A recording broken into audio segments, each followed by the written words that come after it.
next interpolator. May tanong lang ako kay Miss Go Waping. So hindi mo kilala 'yon, ano? Your Honor, unfair naman po para sa akin. Hindi ko po You are denying that you are Chinese spy. siya kilala at never po ako humingi ng campaign fund entirely. Never po ako humingi ng campaign fund during my campaign period. At nung video na pinakita po ni Congressman Chino po kanina, hindi ko po siya kilala. At gusto ko rin po na iparating sa lahat ng kababayan ko at buong Pilipinas na rin po. Mahal ko pang Pilipinas. Kasi nabanggit dun sa video na you're probably a spy. Hindi po ako spy. So hindi ka spy. Totally po, hindi po ako spy. Hindi ikaw yung nasa picture. Hindi po ako spy, hindi po ako nasa picture, at hindi rin po, Your Honor, ako yung sinasabi niya. Kasi In fact, yung parang pinakita niyang dokumento, I don't know if that is a birth certificate from China, it clearly shows a picture that resembles your feature. Di ba? So, 1, 2, pangalan mo, yung Go Waping. Tapos yung place of birth mo, nakalagay daw doon. Nakalagay, China di ba? So, how will you now tell us and convince the Filipino people na ikaw ay hindi spy at ikaw ay hindi involved dito sa Pogo? Your Honor, I think our government agencies can prove din sa darating ng araw na hindi po ako spy dahil hindi naman po talaga ako spy. Secondly, yung tao po na nasa video po kanina, I'll find way para hindi ko po alam kung paano, pero I'll talk to my lawyer, especially the network, magdidemanda po ako. Okay, sige. Miss Alice, aware naman po kayo that you're still under oath. Tama po ba?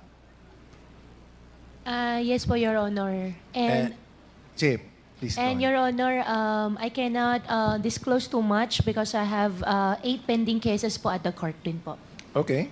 And alam mo ba yung may mga statements kayo na nasabi nyo dati sa mga previous hearings in both the Quadcom and the Senate na naging natuklasan na kasinungalingan?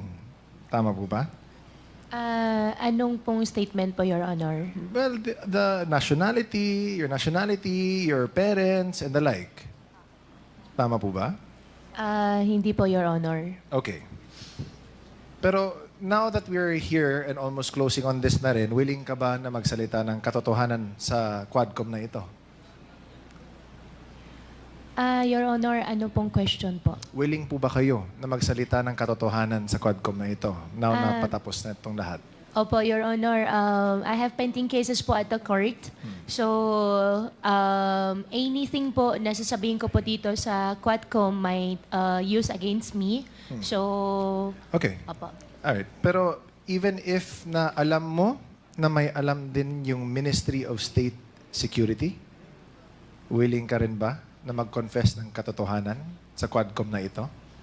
Your Honor, pa-specify ko po sana yung question po. Yeah. Para I know paano din po ako makahelp po. Okay. Sige. I'd like to direct your attention po sa ating screen. Can we please flash? Kilala mo ba tong si Xie Zhijiang? Hindi po, Your Honor. Hindi po. Okay. I'd like to put that on the record, Mr. Chair, na hindi po niya kilala the person in question na si Xie Zhijiang. Nung nakarang mga hearings, and I'll just put this on the sideline lang because I will touch back on this one again, Mr. Chair. Nung nakarang mga hearings, sinabi niyo po sa Senado and dito sa Congress na ikaw ay Pilipino. Tama po ba? Yes po, Your Honor. And sabi niyo din na dito kayo lumaki. Tama po ba? Yes po, Your Honor. Dito kayo ipinanganak. Tama po ba? Yes po, Your Honor. I have my Filipino birth certificate po. And dito din kayo, Pilipino din yung mga magulang ninyo po. Ang alam ko po, ang nanay ko po ay Filipina po. Okay. And yung tatay mo? Tatay ko po ay Chinese. Okay.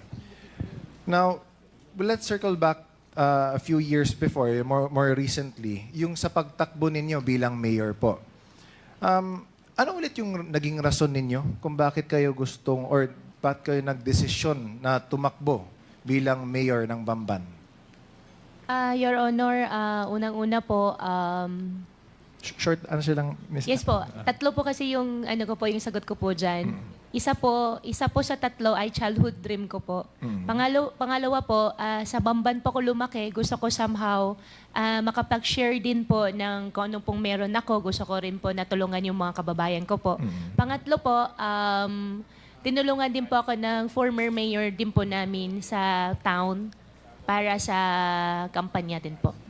Okay. And saan kayo kumuha ng pondo para tumakbo bilang mayor? Your Honor, 37,000 po ang aming voters. Hindi po ganong kalaki. So, saan lang kayo kumuha ng pondo? Kasi kailangan ng pondo, di ba? Para magkampanya. So, saan kayo kumuha ng pondo? Your Honor, kumuha po ako ng pondo sa negosyo ko po. Okay. And itong negosyo is... Your Honor, lahat po ng negosyo ko po, sinampahan po nila ng AMLAC. So, I invoke my right against self-incrimination po pagdating po sa business po. Okay. Can we show the next slide? Gusto ko lang pakita. So, confirm niyo po, Miss Alice, na kayo po ito sa likod po ng Ford F-150. And yan si Cassie na nakasakay din ng Can-Am. Ano ba yan? Riker Sport 900? Tama ba? Your Honor, hindi po yung campaign. Yan po Ano? ay town fiesta po namin. Town fiesta lang. Opo. Okay. So, very interesting. Kasi from what I remember, kasi ako mahilig ako sa kotse, pero yung kotse ko is a 2003 Camry. And medyo may kamahalan din yung mga nakikita natin dito sa pictures. But sige na lang. So this was a fiesta naman din and very festive. Pero kayong dalawa yung nasa picture, tama po ba? Yes po, Your Honor. Okay. So you deny lahat ng mga funding na nakuha mo for your campaign galing sa sarili nyo, sa businesses? Yes po, galing po sa sarili po lahat, Your Honor. Okay. Now, you didn't ask for any funding from any Chinese person, Filipino? Never American? po. Okay, sige. Filipinos po, may mga friends po na tumulong in kind. Pero finances po, wala po. Okay, sige. Now, Mr. Chair, if you would allow me, I'd like to show a video to everyone. This is from Al Jazeera. And if I may, Mr. Chair, also request humbly that this may not be taken out of my time as this is very revealing also in nature, if it's okay, Mr. Chair. Certainly. Thank you, Mr. Chair. Congressman Almario, the better Almario.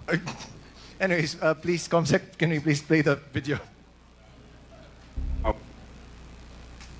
我接收到很多这个中国公安部和“一带一路”的这个机密啊，一些事情呢还和最高层单位呢有关系。我被送回中国一定会遭到灭口。 Wang Fugui met Sher in prison and says he witnessed an attempted attack on him. 60-70个泰国人对我们10多个中国人进行那个无差别的袭击。为什么知道是针对佘志安先生呢？是因为这些泰国人相互说话当中，就是有在找佘志江，那个时间是他律师会见的时间，然后所以说躲避了这一次袭击。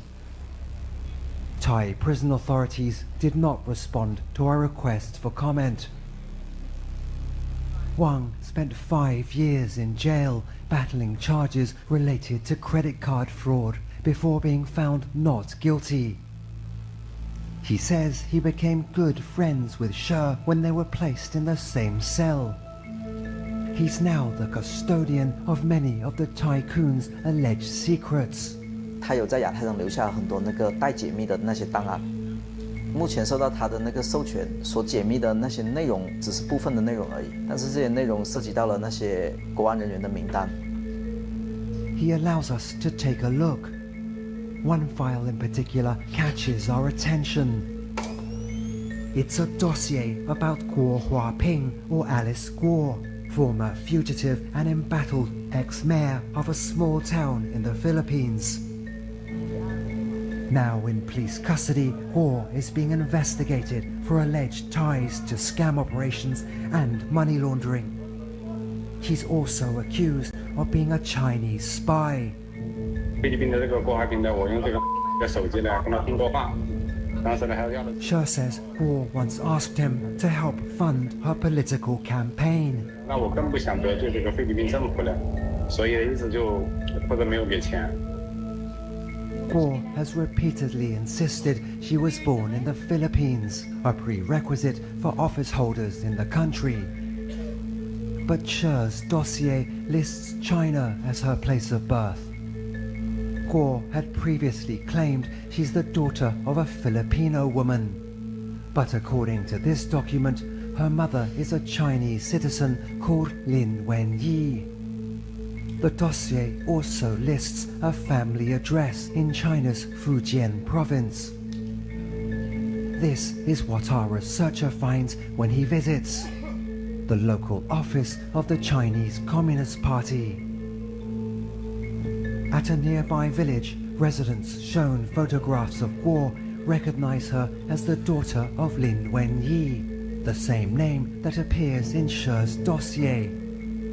They say Guo was born here and only moved away towards the end of 2002. Sher says he has a message for the former mayor. 郭还挺生活是不可信的。我们两个人，你看一下，曾经都为这个国安部卖命，你看看我的下场。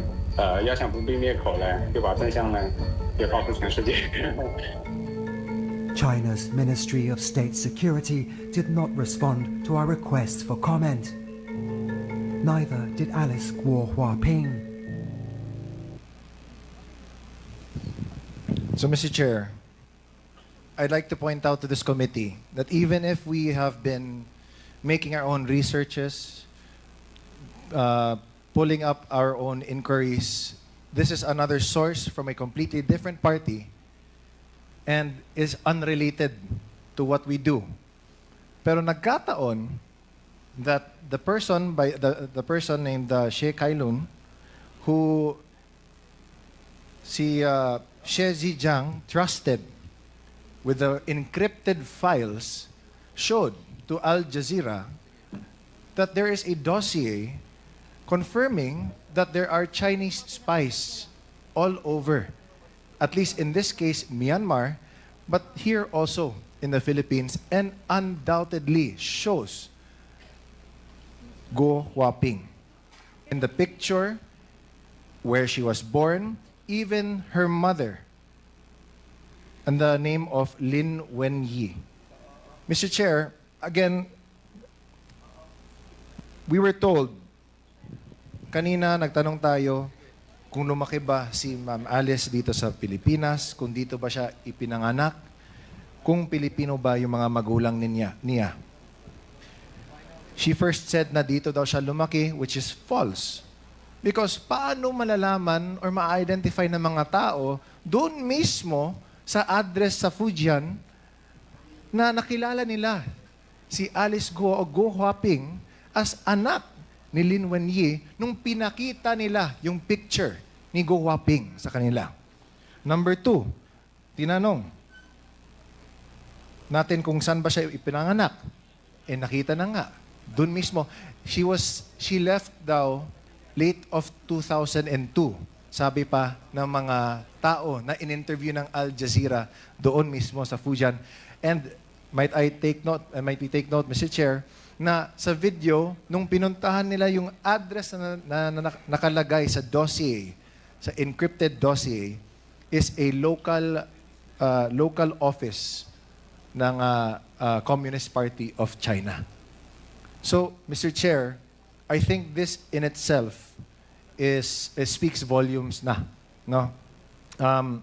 Again, nakakainis na time and time again, dinideny ni Guo Huaping lahat ng mga questions na tinatanong namin sa kanya. Okay. Again, let me ask. Guo Huaping, kilala mo ba si She Zhejiang? Yes or no? Your Honor, yung si Zhejiang na sinasabi niyo po, yan po ba yung pinakita niyo po kanina sa akin sa picture? Correct.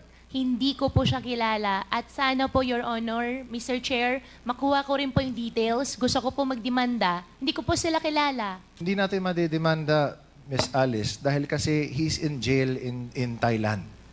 And the reason why he's speaking the truth now is because, as he was saying that din in the video, although hindi lang pinakita dito, is that he is also being illegally detained daw, sabi niya. Kaya sa galit niya, he wants to speak also the truth out to the world na iniipit na rin siya ng Chinese Ministry of State and Security.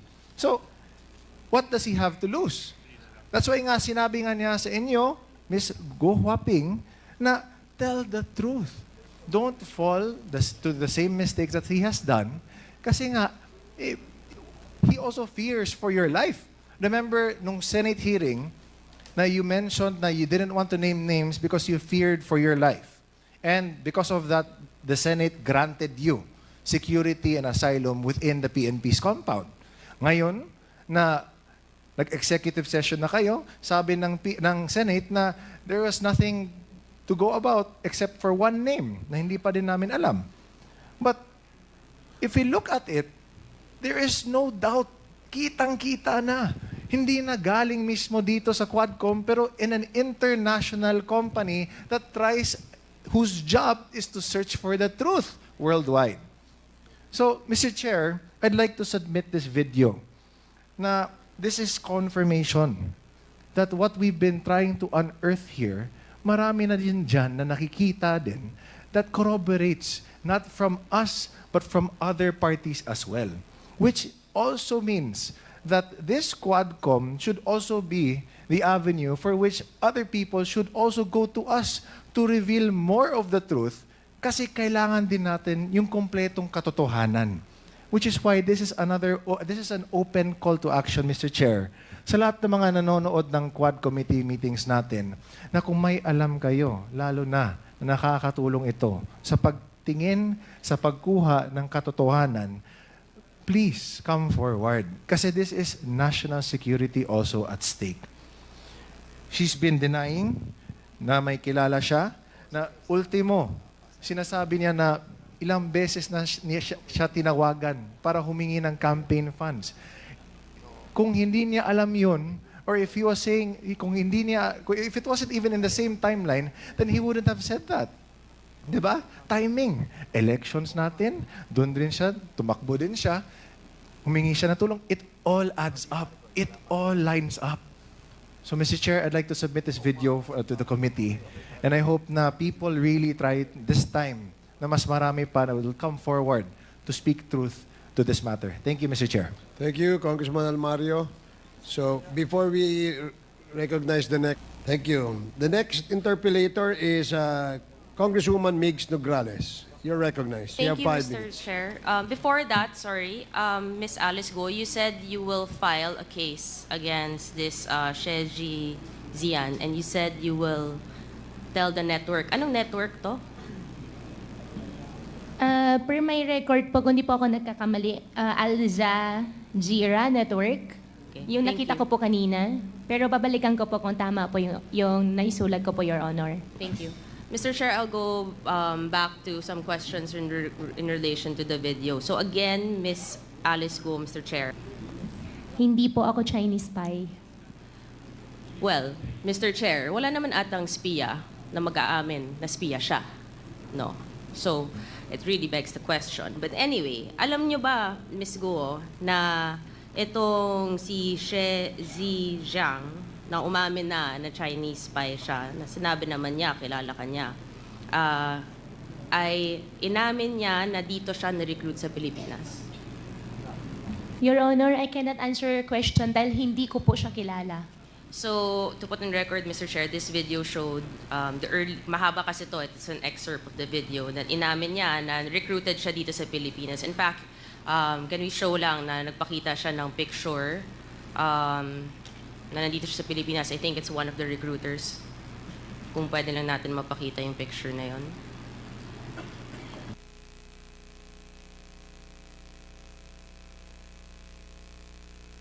So, ito.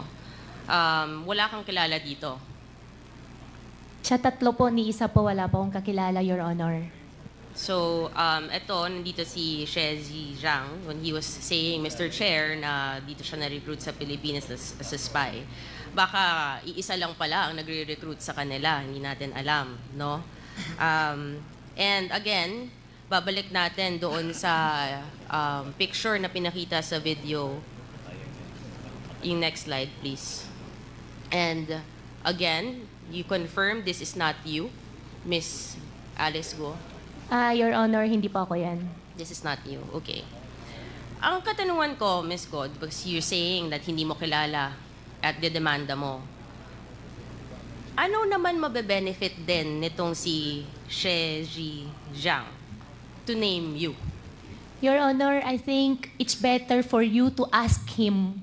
Kasi siya po yung naglabas ng video, so siya po nakakaalam anong makakapag-benefit po sa kanya. Definitely, hindi po ako spy. Okay. Relax ka lang. Bakit ka galit? Kasi po, ganun din po yung nangyari last time. Sinasabi po nila spy ako. Mahal ko pong Pilipinas, Filipino po ako, hindi po ako spy. Okay, relax lang. Relax ka lang. Diba? You don't have to be so riled up if you know the truth. Right? So, you categorically will keep denying what She Zhijiang is saying. Right?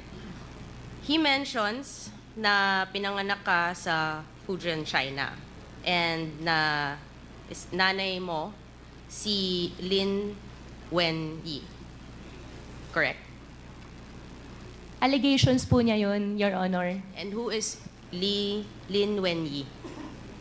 Your Honor, Lin Wenyi is the partner of my father. And about my citizenship naman po, I think there is already I'm not asking court anything about your na po. citizenship. I'm just asking who Lin Wenyi is. Pinapangunahan mo ako sa mga questions ko. Hindi ko naman tinatanong. Masyado kang defensive.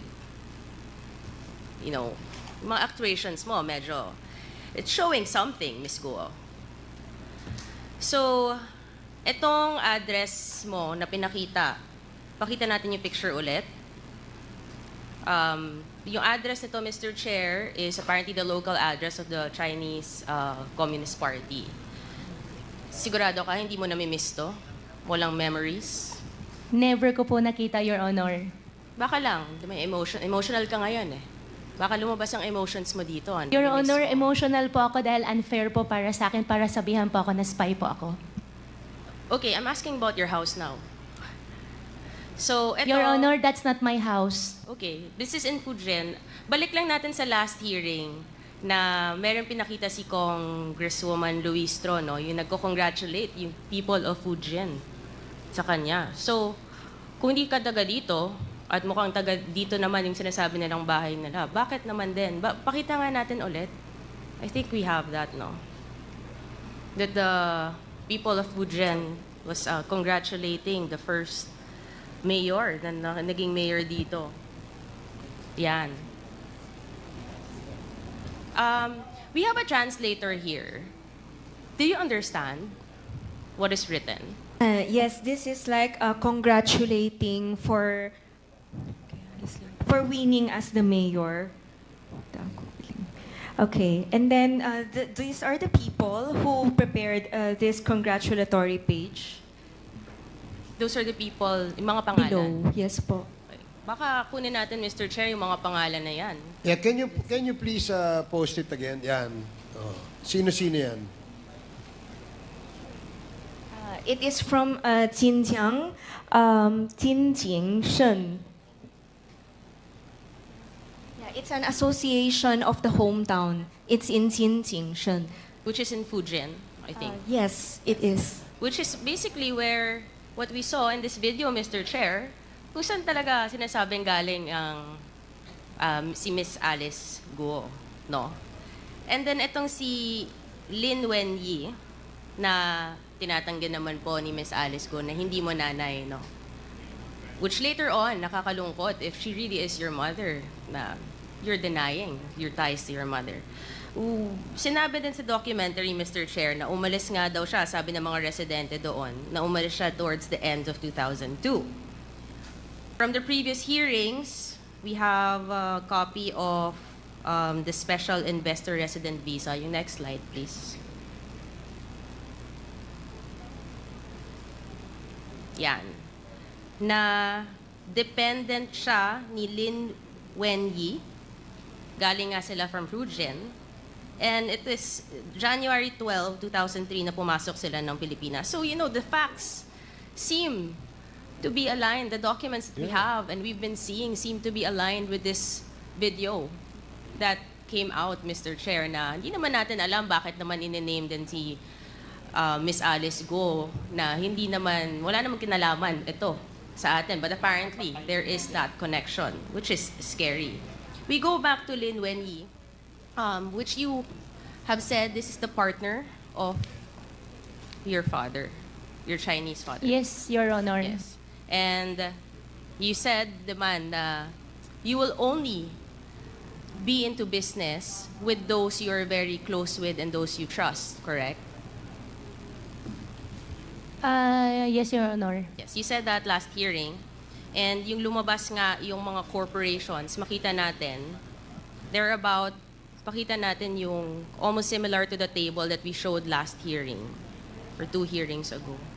Ito yung mga corporations mo. Ang daming beses lumalabas nga nitong si Lin Wenyi na lahat ng mga kasama sa corporations na yon are actually family members of yours. Your brother, your father, right? And ngayon, nanay niya. Itong Lin Wenyi. So it is a family corporation. So, Miss Alice, itong nangyari dun sa video, meron sinasabing yung Yatay Group. Ito yung company ni Mr. She Zhizang. And actually, itong business ni She Zhizang ay katulad ng mga negosyong tinayo mo sa Bamban, Tarlac. There's a picture na alos magkapareho siya. And do you know that itong si She Zhizang, linked yung mga businesses niya, kaya nga siya nasa Thailand ngayon with human trafficking, extortion, and cyber scams, which are the very same crimes na tinitingnan natin ngayon, Mr. Chair, na nangyayari sa mga illegal POGO operations dito. If I may be allowed to play an excerpt of that video again, Mr. Chair, to show what's happening in Myanmar. Please proceed.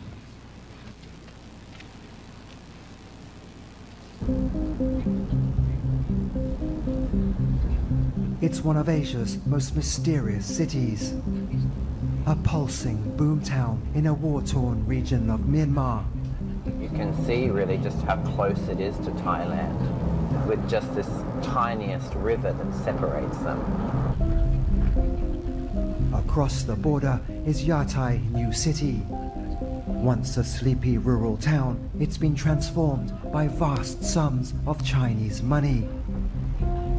Judah Tanner used to run a school near where the neon-lit buildings now stand.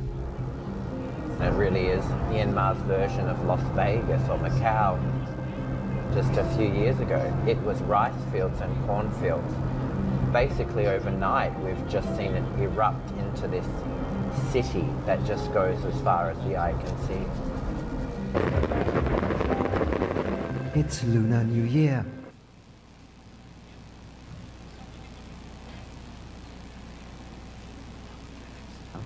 So, Mr. Chair, essentially, makikita natin may similarity from a rural area, pumasok at nag-expand, nag-build ng mga ganitong klase to front legal businesses na alam naman natin may mga illegalities which is being found in Myanmar.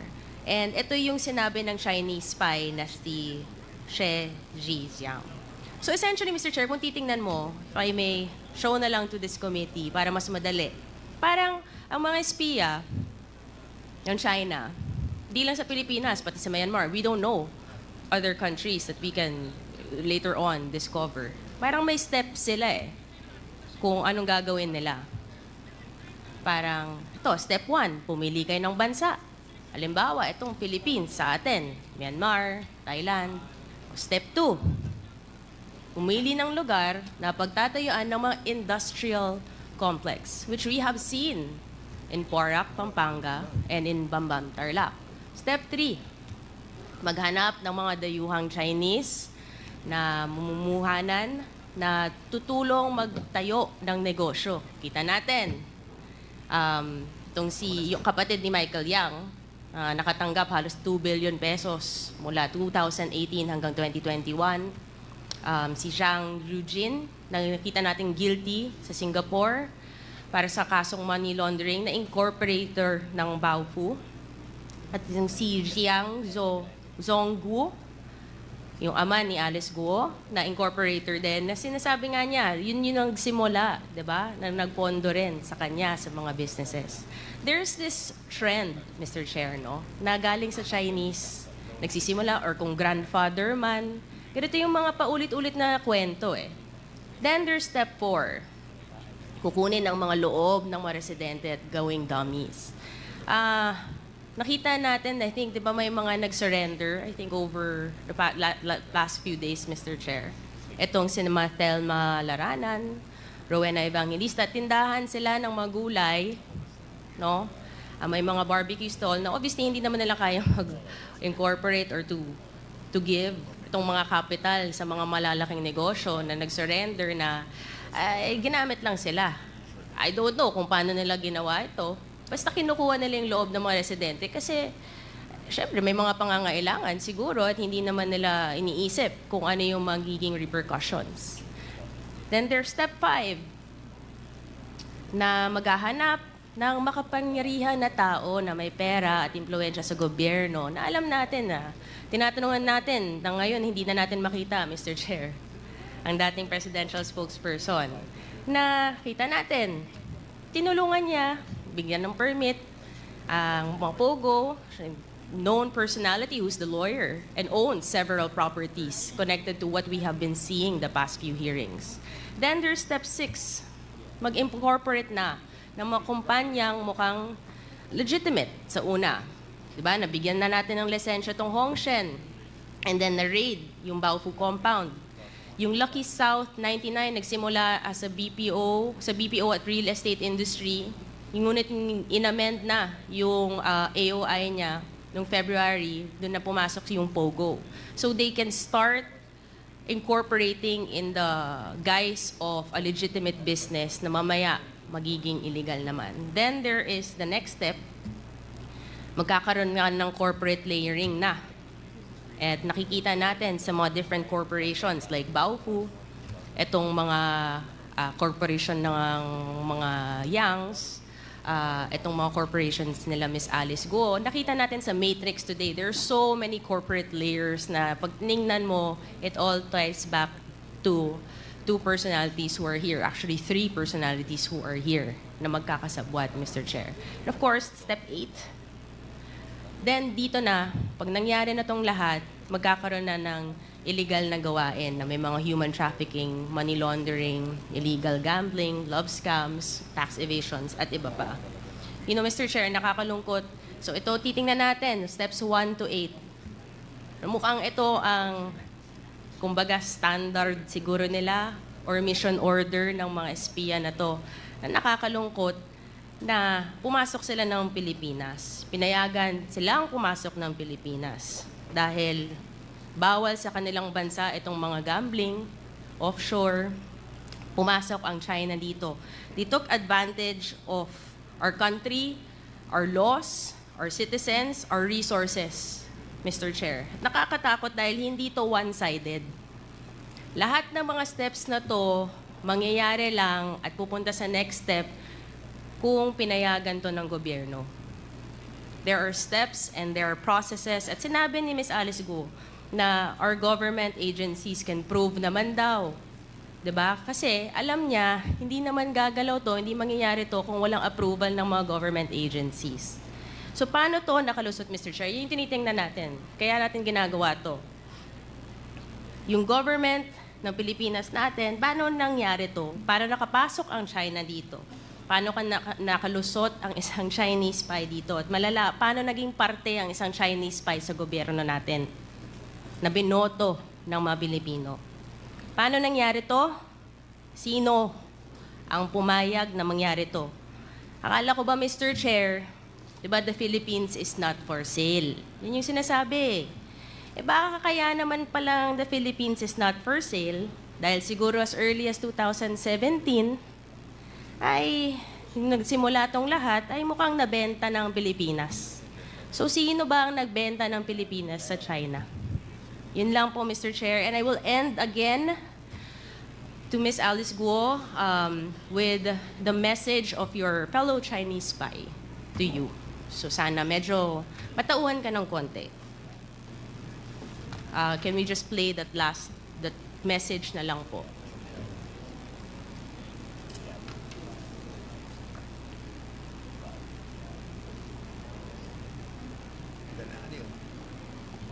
Hindi, meron pa eh. Yung last part.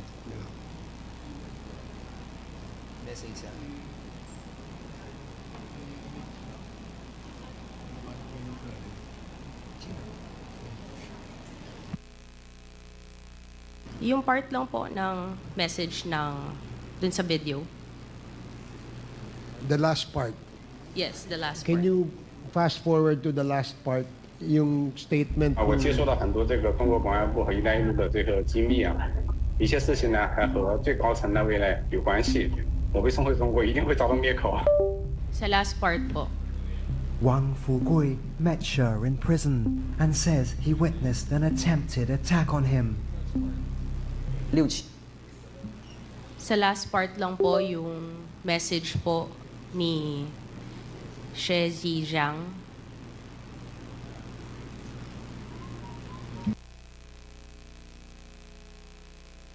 我接收到很多这个中国公安部和“一带一路”的这个机密啊，一些事情呢还和。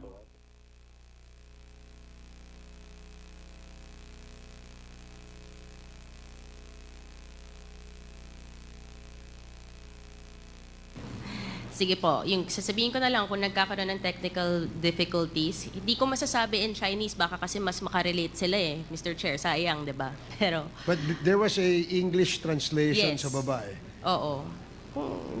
Nasa last part kasi siya eh. Ayan, ayan. Ayan po.